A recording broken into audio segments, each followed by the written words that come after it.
Hi, my name is Amber Myers, and this is my concept of oxygen video. So, the first thing I always want to start with is my wipes, and that's washing my hands and IDing my patient. So, can you state your name and date of birth? Robert Venabush, August 25th, 1977. Okay. And I want to check your wristband, and he is Robert Venabush. And so, then the next thing I want to do is provide privacy for my patient by closing the door. And then what I want to do is explain the procedure to my patient. So today I am going to be demonstrating some different types of oxygen as well as inspecting you. I might palpate and oscillate a few things as well as um, put some different methods of oxygen. Is that okay? Yes. Okay, and so the last thing I want to do is make sure that my patient is safe and you're feeling safe? Yes. Everything? Okay. So the first thing I want to do if my patient is having oxygen breathing related issues is raise the bed up and put him in a high Fowler's position. This promotes expansion of the chest for my patient and making it more easily for him to breathe. So the next thing I want to do is check my patient's respiratory rate, blood pressure, and pulse. So I'm going to demonstrate that. So I'm going to check his pulse for 30 seconds, not tell him that I'm counting his respirations, then I'm going to count. And then I'm also going to check his blood pressure. And so the next thing I want to do is ask my patient, are you having trouble breathing? No. Any pain while you're breathing? No. Okay. And then I would like to grab my stethoscope, clean off my earpieces, the end of it, and listen to his lung sounds. And we're going to breathe in, breathe in, breathe in, breathe in, in.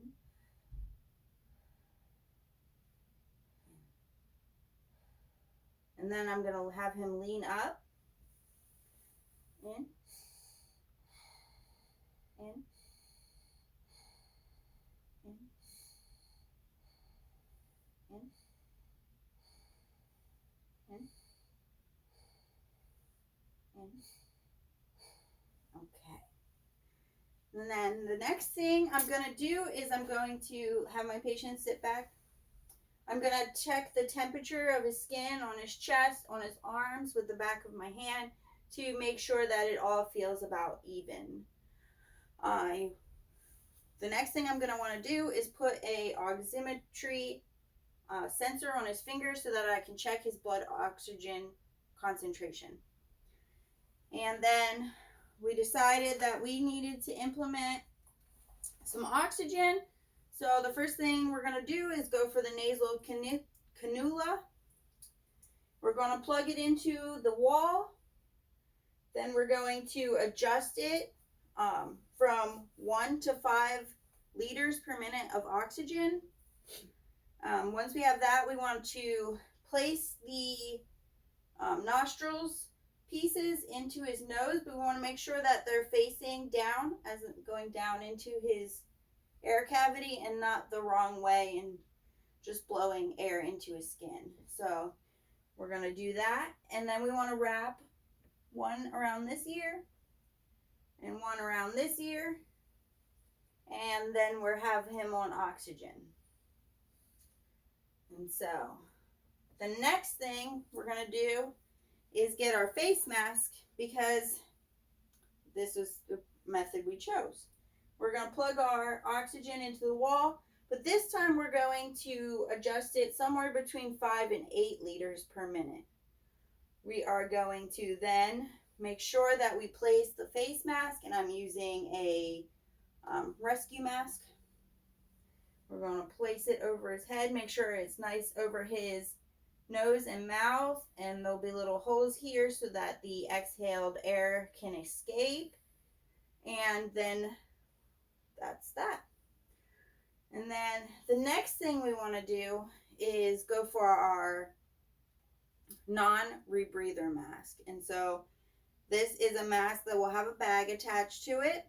And what we want to do is we want to plug it into the wall. We want to adjust it from 10 to 15 liters per minute. We want to make sure that our bag is inflated prior to our application. And then we want to put it on his head. And then we have that. Now, if the bag becomes deflated, what we want to do is crank up our oxygen. And then we're going to go for our incentive spirometer. And the first thing I want to do is I want to take it and adjust it to my desired meter reading. And so after I have adjusted it, I'm going to instruct my patient to exhale normally. And then I want you to, when I put this in your mouth, I want you to tighten your lips around the mouthpiece so that no oxygen can escape. And then what we're going to do is we're going to have him take a breath, breathe normally or as deep and slow. We're going to have him pause for 2 to 6 seconds. Then we're going to have them remove it, and we're going to have them exhale normally. And then we also want to encourage our patient, if they need to, go ahead and cough. And that would be the incentive spirometer.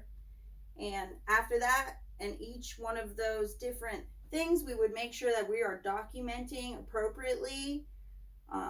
Oxygen is a medication that would need a provider to prescribe. However, in an emergency situation, you would use it before the prescription is made. So that's my video.